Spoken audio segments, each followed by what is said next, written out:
हाँ जी, नमस्कार है जी सभी भाइयों को। दोस्तों, काफ़ी समय के बाद किसी टॉपिक पे वीडियो बनाने जा रहा हूँ। तो जैसा कि अभी समय चल रहा है बरसात का, तो बरसात के समय में कौन कौन सी दिक्कतें आती है और क्या क्या ध्यान रखना चाहिए, क्या क्या एहतियात बरतना चाहिए और कौन कौन सी मेडिसिन यूज़ करनी चाहिए, तो आज इस टॉपिक पे बात करते हैं। तो मेन टॉपिक पे आते हैं भाई। मैंने लिस्ट तैयार कर रखी है। लिस्ट इसलिए तैयार कर रखी है कि भाई कुछ भूल चूक ना रह जाए, इस वजह से ये लिस्ट मैंने तैयार की है। तो सबसे पहले तो एक नंबर पे आती है भाई, बरसात के मौसम में अपने लॉफ्ट की सफाई डेली करनी है। अगर डेली नहीं कर पाते तो दूसरे तीसरे दिन ज़रूरी है करनी, क्योंकि लॉफ्ट में जो बीट होती है, और भाई बीट के कारण कई प्रकार की गैसें बनती हैं। अगर बीट लॉफ्ट में ज़्यादा होंगी तो उसमें कई प्रकार की गैस बन जाएगी, जैसे कार्बन मोनोऑक्साइड, अमोनिया गैस। तो ये तकरीबन गैसें जो हैं ये आँखों पे और जो श्वास नली है उस पर ज़्यादा इफेक्ट डालती है, और इनसे प्रभावित कबूतर, जो श्वास रोग से प्रभावित कबूतर होगा वो कबूतर लाइफ टाइम के लिए उड़ना कम कर देगा, चाहे कितना भी अच्छी ब्लड लाइन से हो। जिस कबूतर में एक बार सांस का जो रोग बन गया तो वो कबूतर दोबारा रिकवर नहीं कर पाएगा पूरी लाइफ तक। तो भाई सफाई का विशेष ध्यान रखें। और सफाई, जैसे अगर आपके लॉफ्ट में सफाई नहीं होगी तो और भी काफ़ी सारी बीमारियां हैं। बैक्टीरिया जल्दी एक्टिवेट होगा, और जो लॉफ्ट का टेम्परेचर है वो भी हाई रहेगा। आपके जो लॉफ्ट है उसमें टेम्परेचर भी हाई रहेगा, उसके कारण भी बीमारियों का, एक तो पहले ही गर्मी है और ऊपर से फिर आप बीट छोड़ रहे हो तो उसमें गर्मी का टेम्परेचर ज़्यादा बढ़ जाता है। तो विशेष ध्यान रखें। समय समय पर लॉफ्ट में कीटनाशक का प्रयोग करना चाहिए, जैसे कि भाई अपना वीर बैक्टी भी आती है, बैक्टीरियोशूट भी आती है, तो और भाई अपना और कुछ ना अवेलेबल हो तो फिनाइल भी यूज़ कर सकते हैं। जैसे 10 लीटर पानी में एक ढक्कन फिनाइल डाल दिया और उससे स्प्रे कर दिया, तो ये भी 4-5 दिन में करते रहे तो अच्छा है। और नंबर 3 पे, लॉफ्ट में सीलन ना हो। अपने लॉफ्ट में बिल्कुल भी सीलन नहीं रखनी है। अगर सीलन आपके लॉफ्ट में होगी तो ये मानो कि बीमारी को न्योता आपने दे दिया है। तो लॉफ्ट में आपके सीलन नहीं होनी चाहिए। नंबर 4 है जी, बाहर का कबूतर कोई एंटर नहीं होना चाहिए लॉफ्ट में आपके। ना तो किसी से लेके आए बारिश के समय पे, क्योंकि इस टाइम पे बैक्टीरिया सबसे ज़्यादा एक्टिवेट होता है। गर्मी में भी इतना एक्टिवेट नहीं होता, सर्दी में भी कम एक्टिवेट होता है। जो बारिश का मौसम होता है, अगर आप दूध को भी 2 घंटे के लिए बाहर रख दोगे, खुले में रख दोगे, तो वो फट जाएगा। और कारण यही है कि बैक्टीरिया ज़्यादा एक्टिवेट होता है जो बरसात का मौसम है। तो बाहर का कबूतर एंटर ना करें, और ना ही किसी भाई को इनवाइट करें कि भाई, या कोई भी भाई है थोड़ा एहतियात रखे कि भाई जो बाहर के अपने दोस्त हैं उसको अपने घर तक की सीमित रखें, लॉफ्ट तक ना लेके जाएं। अगर आपका कोई दोस्त मिलने के लिए आया है तो उसको हाथ जोड़ के रिक्वेस्ट करें कि भाई अभी देखो शौक़ है, पता नहीं कितने लंबे समय से आप उस पर काम कर रहे हो, एक ब्लड लाइन पे काम कर रहे हो, और अगर किसी कारणवश या आपके दोस्त के कारण वो आपके लॉफ्ट में जाता है, उस कारण बीमारी आ जाती है, तो भाई वो पूरे ये मान के चलो 10 साल की या 15 साल की मेहनत है, उस पर पानी बिल्कुल फिर जाएगा। तो इस चीज़ का ध्यान रखिए। बाहर का कबूतर पकड़ने से तौबा करें कि भाई कोई भी कबूतर बाहर का पकड़ना नहीं है अपने को। अगर आप कोई बाहर का कबूतर पकड़ रहे हैं या चिड़ी मारी कर रहे हैं तो वो चिड़ी मारी आप दूसरे के लिए दूसरे का शौक़ ख़राब नहीं कर रहे हैं या किसी से जिद बहस नहीं निकाल रहे हैं। वो अपने लिए एक ये मानो कि जहर की पुड़िया आप अपने लोफ्ट में लेके जा रहे हैं। आप किसी का अगर कबूतर पकड़ते हो तो वो अगले को नुकसान नहीं कर रहे, वो खुद को नुकसान कर रहे हो भाई। अगर वो कबूतर आपके लोफ्ट में चला गया और उसमें ज़रा सा भी बैक्टीरिया होगा तो वो आपका सत्यानाश कुंडा खाली कर देगा। तो ये मेरी बात ध्यान रखनी। ये चिड़ी मारी बहुत ख़तरनाक है भाई। मेरे लोफ्ट में आपको बाहर का कबूतर ना तो पकड़ा हुआ कबूतर मिलेगा और बाहर से भी कबूतर लेके आता हूँ तो 10-15 दिन उसका ट्रीटमेंट करता हूँ। अगर सही है कबूतर तो वो देख लेता हूँ, उसका पता चल जाता है कि भाई सही कबूतर है, ये लोफ्ट में ले जाने के लायक है। या जिस भाई से लेके आए हैं उससे पता चल जाएगा कि भाई उसके पास किस तरीके से था कबूतर। तो इस चीज़ का विशेष ध्यान रखें। कोई बाहर का आदमी और ना ही आप खुद किसी के लोफ्ट में जाएं।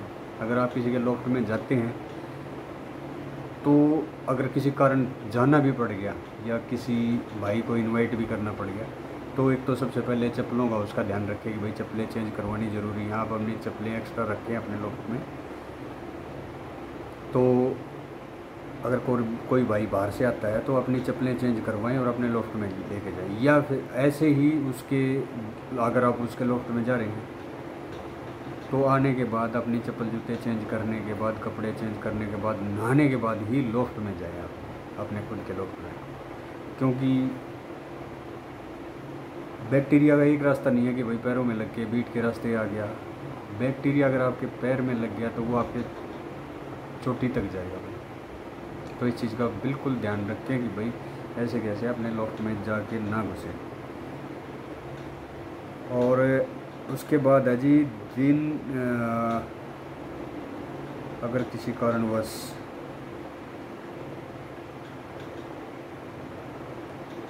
अपने कबूतरों को भी बारिश के मौसम में नहलाएं। हाँ, सबसे मेन चीज़ है जो ये टेम्परेचर अप डाउन होता है, कभी बारिश होगी, कभी टेम्परेचर अप हो गया, कभी डाउन हो गया, तो इसमें कबूतरों को नहलाना ज़रूरी है। क्योंकि अगर आप कबूतर को नहलाओगे नहीं तो वो कबूतर अपनी जो बॉडी का टेम्परेचर है उसको मेंटेन नहीं कर पाएगा। तो सबसे अहम बात है कि भाई कबूतर का बॉडी टेम्परेचर नॉर्मल करवाना ज़रूरी है। तो वो एक ही रास्ता है कि भाई टाइम पे आप कबूतर को नहलाते रहिए। तो बीमारियों से कबूतर बहुत ज़्यादा बचेगा और कबूतर एक्टिव रहेगा। दाना पानी टाइम पे बिल्कुल अच्छी तरह खाएगा। तो कबूतरों को नहलाते रहें, उसका बॉडी टेम्परेचर मेंटेन करते रहें। और उसके बाद है जी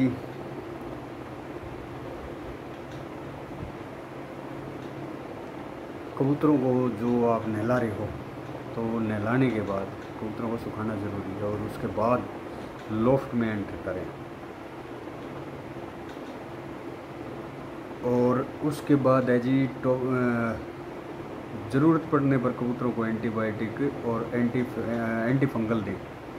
तो भाई अगर आपको ज़रूरत को आपके कबूतरों की रिक्वायरमेंट है कि उनको एंटीबायोटिक की ज़रूरत है, जैसे कबूतर सुन हो के बैठ गए या पर फुला के बैठ गए या बीट से भी पता चल जाएगा कि भाई बीट पतली कर रहा है या पानी वाली बीट कर रहा है, तो उस समय पे ही एंटीबायोटिक या एंटी फंगल या जो कुछ भी है वो उस टाइम पे ही दें। अन्यथा कबूतरों पे कोई भी दवाई, कोई भी मल्टीविटामिन, कोई भी लीवर टॉनिक ज़बरदस्ती ना थोपें। जब ज़रूरत हो उसी टाइम पे दें। ये नहीं कि भाई एक धुन बांध लिया कि भाई 15 दिन में आपने को मल्टीविटामिन 3 दिन देना है। नहीं भाई, जब उनको ज़रूरत है उसी टाइम पे मल्टीविटामिन, उसी टाइम पे ये सारी चीज़ें दें जो भी रिक्वायरमेंट है।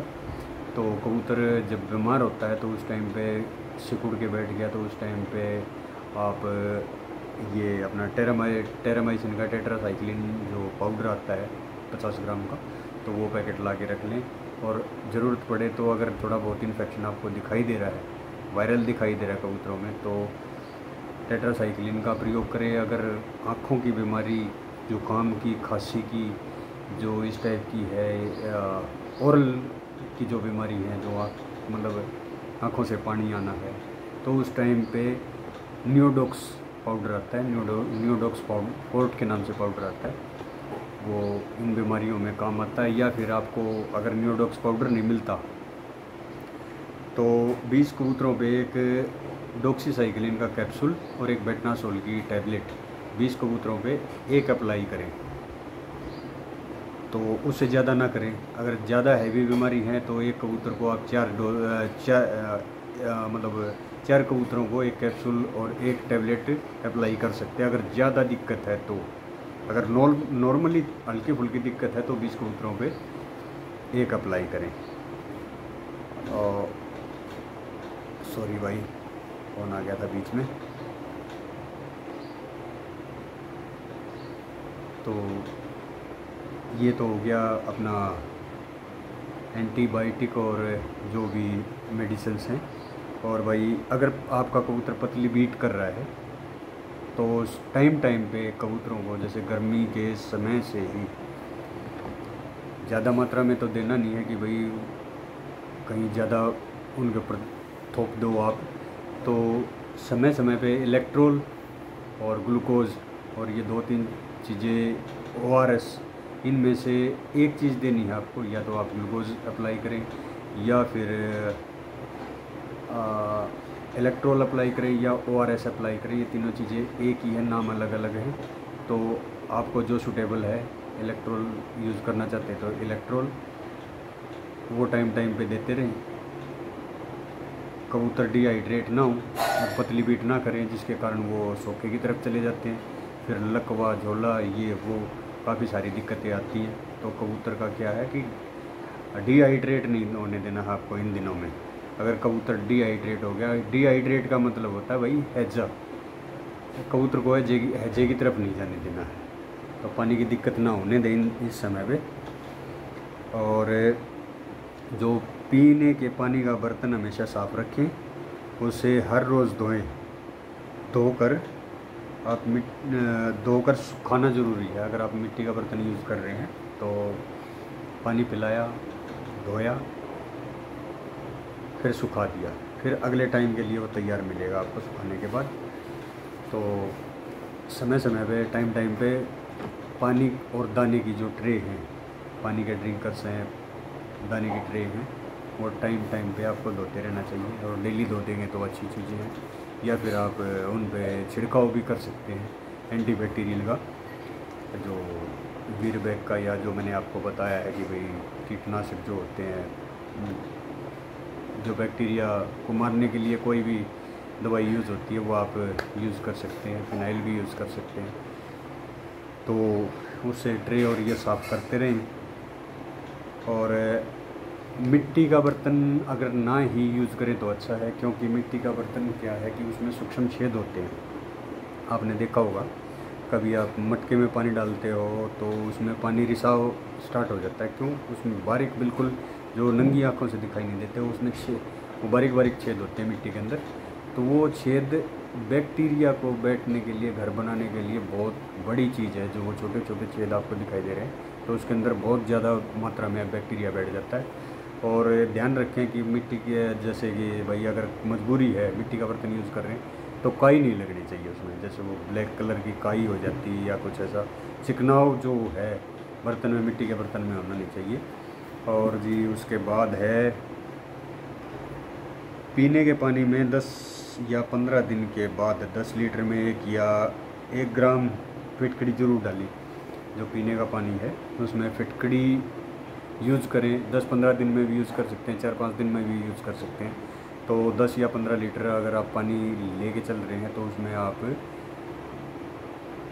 1 ग्राम फिटकड़ी डाल सकते हैं, उससे ज़्यादा नहीं डालनी है। ज़्यादा कोई अति हर एक चीज़ की बुरी होती है भाई। जैसे मैंने पहले बताया है कि एंटी बैक्टीरियल, एंटी फंगल जो भी मेडिसिन, लीवर टॉनिक या कुछ भी देना है तो ज़रूरत पड़ने पर देना। अगर आप अति करोगे किसी चीज़ की, वो अति साइड इफ़ेक्ट, फिर बोलोगे भाई मेरा कबूतर बीमार हो गया, आपने ये बताया था, दवाई बताई थी, तो ये कारण भी हो सकता है कि भाई ज़रूरत पड़े तभी ये चीज़ें दो। तो ये जो फिटकड़ी है ये गुलाबी रंग की यूज़ करो।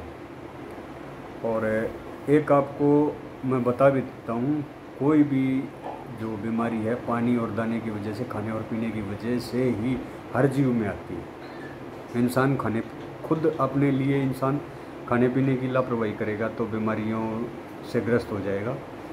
ज़्यादातर तो यही होगा भाई, बड़े बूढ़े बोलते हैं कि भाई बुखार चढ़ गया, रोटी मत छोड़ियो भाई, रोटी खाता रहियो, कुछ नहीं बिगड़ेगा। तो ये चीज़ है भाई, इंसान को तो समझ में आती है, जीव को तो नहीं समझ में आती बेचारे को। तो भाई ये आपको ध्यान रखना है कि भाई इन चीज़ों का एहतियात बरते कि फिटकड़ी जो है डालते रहें पानी में। बैक्टीरिया, उससे जो पानी में बैक्टीरिया है, आप जो फिटकरी में फिटकड़ी डला हुआ पानी है आपके पास, अगर आप उसको देखेंगे एक दिन के बाद ऐसे ही रख के छोड़ दें, उसमें सफ़ेद बिल्कुल नीचे बाल्टी के अंदर सफ़ेद इतना मरा हुआ बैक्टीरिया आपको मिलेगा कि आप ये मानोगे कि भाई ये पानी के अंदर कुछ डल गया, बिल्कुल सफ़ेद ही जैसे हो जाएगा वो पानी नीचे से। आप 1 ग्राम फिटकड़ी 15 लीटर में पानी में डालोगे तो वो बिल्कुल नीचे इतना बैक्टीरिया छोड़ देगी मार के कि भाई ऐसा लगेगा कि ये इसके अंदर कोई पाउडर डला हुआ है। तो ये आप नोट करना। और उसके बाद है जी, कबूतरों को गीला दाना नहीं खाने देना भाई। अगर आपने कबूतरों को गीला दाना खिला दिया तो आपके कबूतरों को कोई नहीं बचाएगा। वो फटाफट एक तो कैंकर की चपेट में आ जाएंगे, सिकुड़ के बैठना शुरू कर देंगे, पोटे के अंदर जाके दाना सड़ जाएगा। आप दाना खिलाओगे वो, जैसे आप रात को या पहले दिन का दाना जो बच गया, कबूतरों को ये सोचते हैं कि भाई इनको खा लेंगे नहीं, वो जहर खिला रहे हो आप, वो कबूतर को दाना नहीं खिला रहे। वो बचा हुआ, अगर जो बचा हुआ दाना है तो उसको एक साइड में कर दें और अच्छा दाना ही खिलाएं कबूतरों को, फ्रेश दाना, सूखा हुआ दाना खिलाएं। और कई भाई भिगो के दाना डालते हैं, तो उनको भी बता देता हूँ कि 35 डिग्री या 36 डिग्री से अगर ऊपर टेम्परेचर होता है तो ही भिगो कर दाना डालें, नहीं तो भिगो कर दाना 35 डिग्री से नीचे टेम्परेचर जाने पर भिगो के दाना ना डालें। और जी उसके बाद अहम बात बता देता हूँ, जैसे बारिश का मौसम शुरू हो गया, बारिश का मौसम शुरू होते ही आपको एक काम करना है।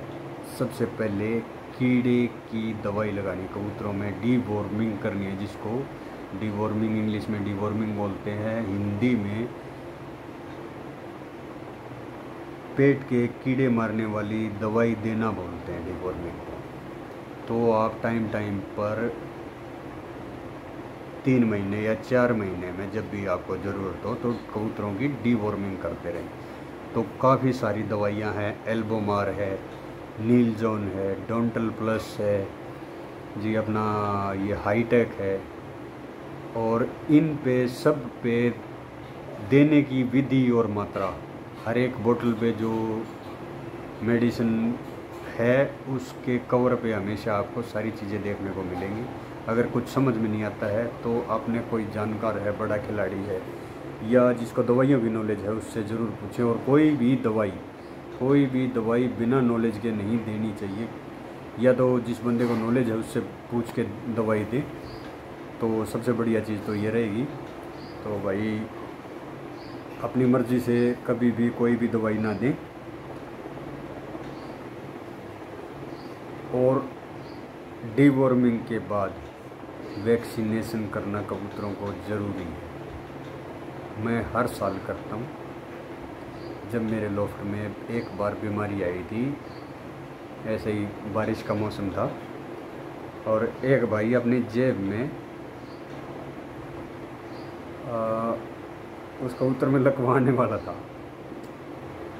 उसको पता था कि मेरी बीमार कबूतर है, वो पता नहीं किस मनसा से मेरे लॉफ्ट के अंदर वो कबूतर लेके पूरे लॉफ्ट के अंदर घूम गया।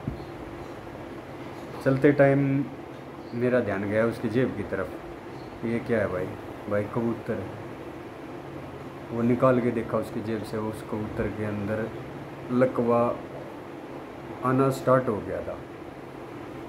तो उसी टाइम पे ये मान के चलो कि 2 दिन के बाद मेरा इतना नुकसान हुआ था कि भाई पूछो मत। उस दिन के बाद मैंने टांग के नीचे से कान पकड़ा हुआ है कि भाई बारिश के मौसम में मैं हाथ जोड़ देता हूँ भाई, मैं अपने लोफ्ट में नहीं आने दूँगा। या तो मेरा जानने वाला बंदा है, या मेरे को पता है कि भैया कबूतरों के संपर्क से दूर है, या तो वो लोफ्ट में आ सकता है जिसको कबूतरों से कोई लेना देना नहीं, या कोई मेरी तरह एहतियात बरतने वाला बंदा है वो आ सकता है भाई।